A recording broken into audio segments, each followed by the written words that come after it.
All right, everyone, we are here with War 12, the final war of the season, a rematch against DSVG. Today we'll be taking in Shang-Chi, Human Torch, and Mr. Negative, and I will have Path 4 in Section 1, a middle mini-boss, and Path 8 in Section 2.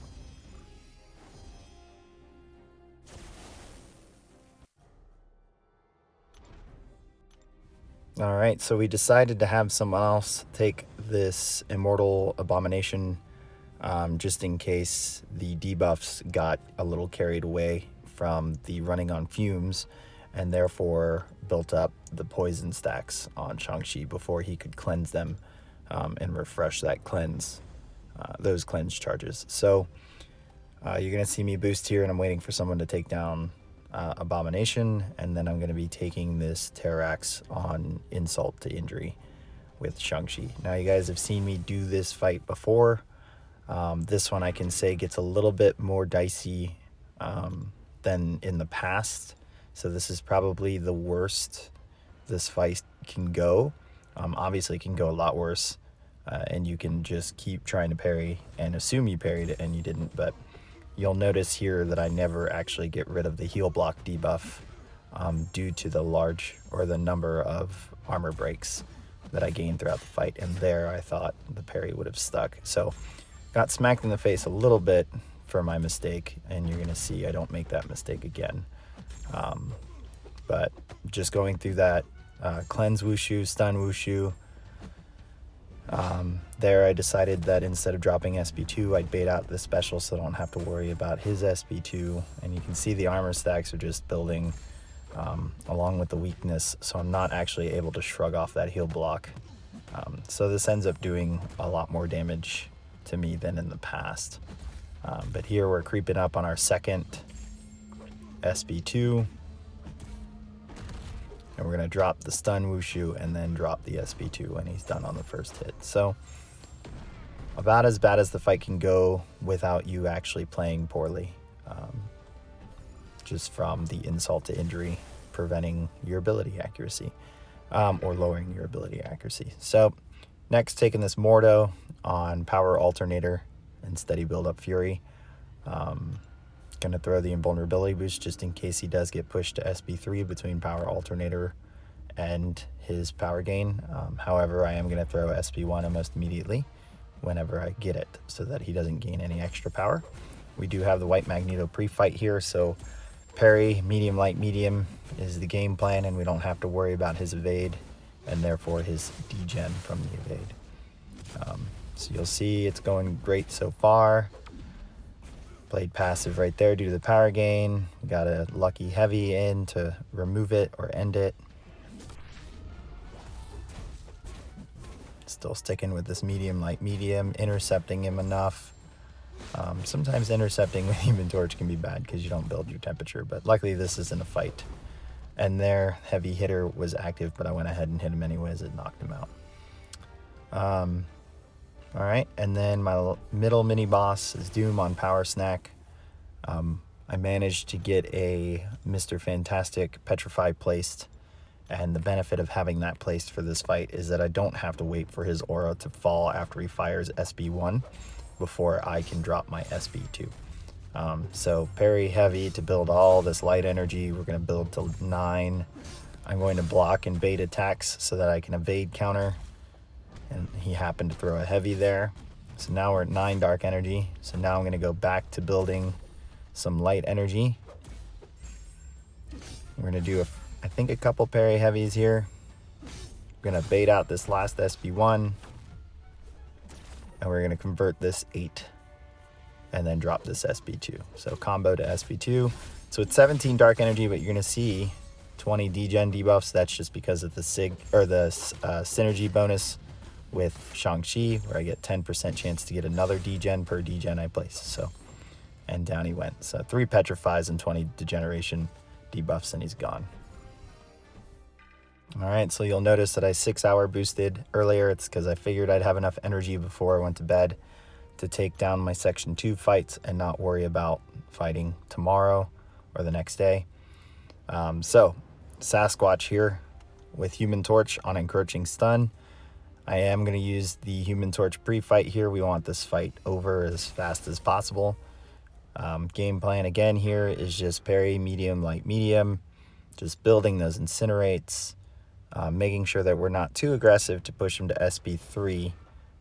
Realistically, you should be baiting Mystics when they have their SP1, but because of this node having increased stun time, I did not want to accidentally block an SP1 and end up stunned, and then get comboed with the encroaching stun. So here comes the encroaching stun timer. I baited out an SP2. He's willing to throw it. Now we're going to drop this special attack. I didn't plan on it being a special 2, but it worked out. Special 2 pushed him to SP2, so I'm now waiting. He used it. And this fight is pretty much over, so I throw the SP1 to end it. So nice and fast, exactly what we want against that matchup, so that we don't have to deal with multiple encroaching stun timers and his unstoppable when he goes into Wrath. Next is this Professor X on the second node of Path 8. He doesn't really benefit from this node other than the heal block, so you're not going to find any way to heal from block damage, and realistically I should be building temperature pretty easily here. However, what you're going to notice is that I land a few cheeky intercepts just because of the flow of the fight, and my temperature ends up falling, and because of that it ends up slowing the fight down here. Shout out to Finn for teaching me about his miss mechanic, that I actually do have time after his special attack to return after activating the miss, so we utilized it there.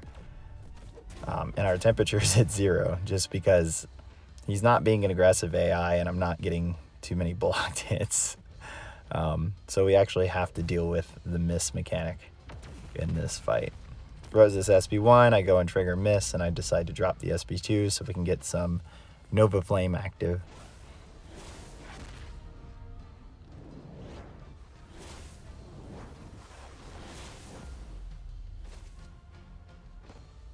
So this is a little bit longer of a Human Torch fight than you would like, or than you would normally see against Professor X.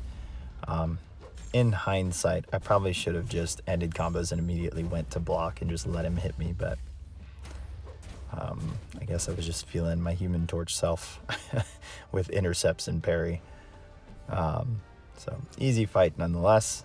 Moving on to Magneto here on node 47. Kinetic transference here is a big one. So what you're going to see here is pretty much the same fight as Professor X, except that we're not looking to deal with a miss mechanic. What we are looking to avoid is retaliating as heavy due to his unstoppable, and avoid doing too many blocked hits, or taking too many blocked hits, as to not push him to either SP2 or SP3. I really don't care to block the SP2. I know it is one hit, but if I can manage spacing enough to keep myself from getting cornered and still bait out his SP1, then that's what I'm going to do. So that is what I end up doing. Again, because of that, because parry is the only blocked hit I am willing to take due to kinetic transference, my temperature is not going to be very high for most of the fight, but the smolders still build, so it ends up being a lopsided fight for Human Torch. The power gain actually prevented me from throwing SP1 as much as I wanted to here, and the reason for that wanting to throw SP1 is just to not deal with this indestructible. But since we ended up getting pushed to SP2, I figured we might as well go ahead and just push ourselves to SP3. So you can see here we're in the middle of the field, probably a little more to his side, judging by this station back there. So baiting SP1 is still the game plan. And it's just about over. We're going to get this last SP1 out, and then we're going to throw our SP3, and this will end it. So, great war for me. Was solid. Kind of bittersweet for me. You're going to see why here in a second. Felt like I had a really great season, and when we do the season review, you'll see why I feel like I had a great season. However, I couldn't really celebrate that aspect of it, because our BG ended up losing to their BG with giving them 4 deaths to their 1. And we were in a perfect position to take third, one of the scenarios that we wanted to make top 3, especially after how poor of a start we had. And we just completely shit the bed for this war. So this war was actually over before I took my Section 2 fights. Maybe even before I took my Section 1 fights. I think we only had 2 deaths. But as you can see, they only died 2 times as well. So it'll come down to time. But by the time I took my Section 2 fights, we were at 9 deaths. So really salty about the way the season ended. Kind of surprised we put ourselves in position to win back top 3 with the start we had. But as expected, or not really expected, as you guys saw, we completely threw away top 3. But thanks for watching this season. Hope you guys enjoyed it. Tomorrow I'll post the end of season review and tell you guys what I'm doing with rewards.